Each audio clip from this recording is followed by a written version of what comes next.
Patrick Roger, Cécile de Minibus. Et ce matin à 9h46, nous sommes avec Yves de Kerdrel pour cet essai numérique aux éditions de l'Observatoire. Ces peurs qui nous attendent. Bonjour, rebonjour Yves. Rebonjour Cécile, bonjour Patrick.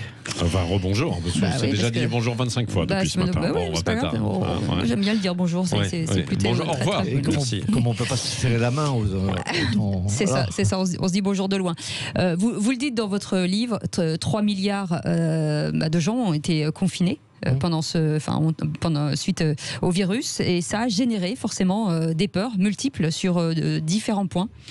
Oui, c'est la première fois dans l'histoire du monde que le monde se mettait sous cloche. Et effectivement, ça a généré un climat anxiogène partout dans le monde, aussi bien en Chine que aux États-Unis, en France, etc. Et tout ça est arrivé à un moment où le monde était déjà très anxiogène. Oui. C'est ça qui est particulier. Donc il y avait déjà énormément de peurs qui étaient latentes, peurs liées sur la nouvelle société qui arrive, voilà, en fait. Peurs liées au progrès scientifique, les peurs liées à l'innovation. C'est même assez paradoxal. Peur, par exemple, je prends Emmanuel Macron a pris, de mon point de vue, une très bonne mesure quand il est arrivé au pouvoir, c'est d'instaurer la vaccination obligatoire, les 11 vaccins pour les nouveau-nés. Ça a déclenché un tollé parce que beaucoup de gens sont anti-vaccins. Et là, avec cette crise, il y a une autre peur qui est née, c'est celle de ne pas avoir de vaccin. Oui. Donc, c'est assez antinomique. C'est assez antinomique. Oui. Mais il y avait plein d'autres peurs. Je prends une peur je cite des peurs qui sont rationnelles. Il y avait des peurs tout à fait rationnelles, mais des peurs complètement irrationnelles. En France, où nous avons le taux de dépense sociale, le taux d'amortisseur social le plus élevé au monde. 13%, oui, c'est ça. 13% des dépenses sociales dans le monde en France. Ouais. En France, alors que nous représentons 1% de la population mondiale. Ouais. Et c'est 750 milliards d'euros par an.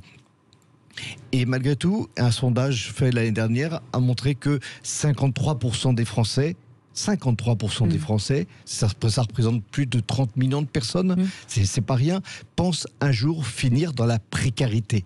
Pas dans la pauvreté, dans la précarité. Oui, ça touchait les classes populaires, maintenant ça touche les classes moyennes. Exactement. En fait. Alors que ces amortisseurs sociaux ne justifient rien. C'est-à-dire qu'on a et il y a des pays où il n'y a pas ces amortisseurs sociaux et où il n'y a pas cette peur.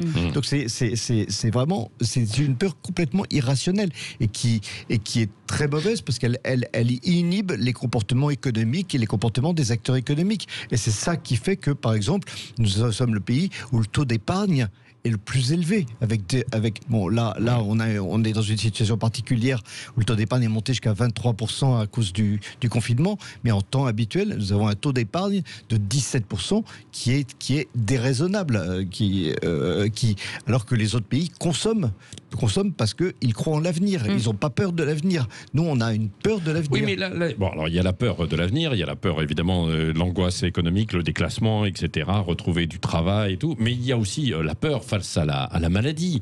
Et vous le rappelez en fait dans votre livre, il y a eu des épidémies comme ça qui ont décimé des empires. L'Empire romain a été décimé à partir de là, et finalement, les Français l'Empire de Constantinople avec la peste noire a fait chuter l'Empire de Constantinople, tout à fait. Oui, c'est ça. Vous vous rappelez, en fait, à chaque fois qu'il y a des empires et donc des civilisations qui s'écroulent à cause de pandémies. Et là, on a eu aussi cette angoisse, cette peur dans le monde entier que finalement le monde actuel ne s'écroule à partir de cette pandémie. Non ? Oui, tout à fait. C'était pas complètement irrationnel, quoi. Ça, c'était pas irrationnel, effectivement, mais il y a eu. Je pense qu'il y a eu plus de panique que de peur. Parce que, in fine, qu'est-ce qu'on voit en France ? On voit, je voyais hier les statistiques sur le mois de mai. Sur le mois de mai, on a moins de morts au total en France que sur un mois de mai normal. Donc ça veut dire effectivement que l'épidémie, elle est terminée en France, même si on a eu 29 500 morts, et c'est très douloureux pour toutes les familles qui ont perdu un être cher dans ces circonstances. Mais on se retrouve un petit peu, vous savez, dans cette situation. Il y a eu une série télévisée qui est réapparue sur les chaînes il y a pas très longtemps, qui rappelait l'histoire de l'incendie du bazar de la Charité. Oui. Je ne sais pas si ça vous dit quelque chose. Qui a cartonné d'ailleurs. Voilà. Carton. Et c'est une histoire tout à fait particulière, mais qui sur la peur, qui est très intéressante sur la notion de peur, parce que c'était un incendie qui a démarré dans une kermesse, une salle de bonnes œuvres, où se pressait toute la bonne société parisienne. Et il y a eu 123 morts. Sur les 123 morts, il y en a eu 3 ou 4 qui sont morts brûlés. Tous les autres sont morts piétinés par la panique, en voulant s'échapper et en voulant descendre. Vous avez une plaque qui montre encore ça, à côté de la rue Jean Goujon, dans le 8e. Et en fait, il y a eu dans cette crise sanitaire, il me semble qu'il y a eu plus de panique que de peur. Et alors la peur est venue ensuite, et la peur, elle vient maintenant. Je dirais, elle vient maintenant, et c'est pour ça qu'il est titré Ces peurs qui nous attendent, parce que les peurs, elles vont venir après l'épidémie.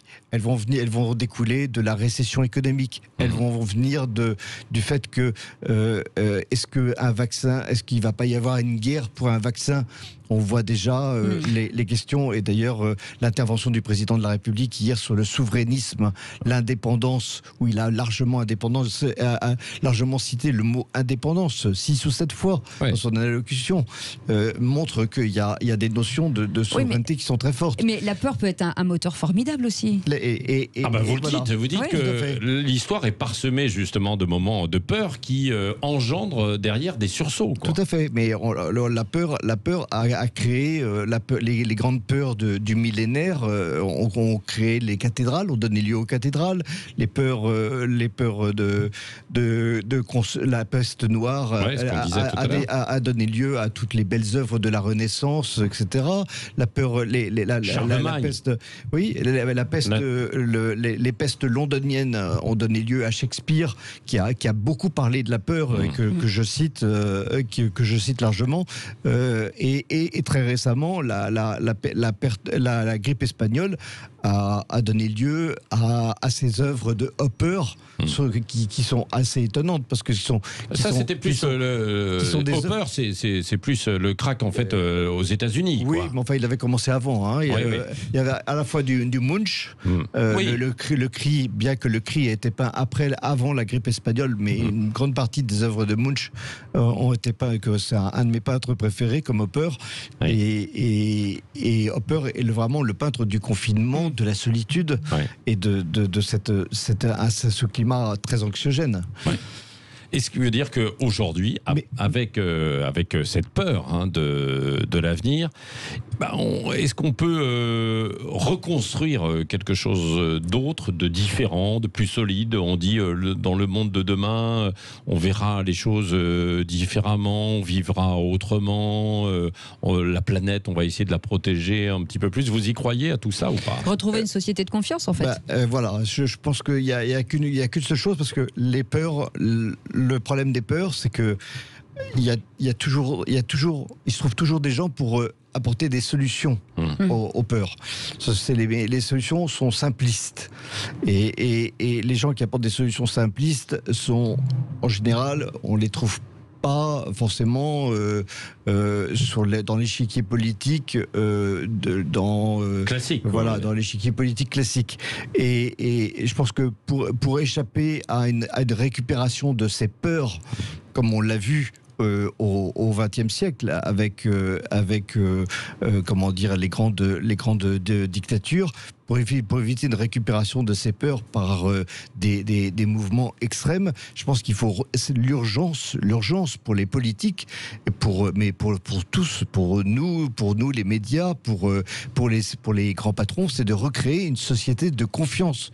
Mais confiance en quoi? C'est ça le problème, quoi.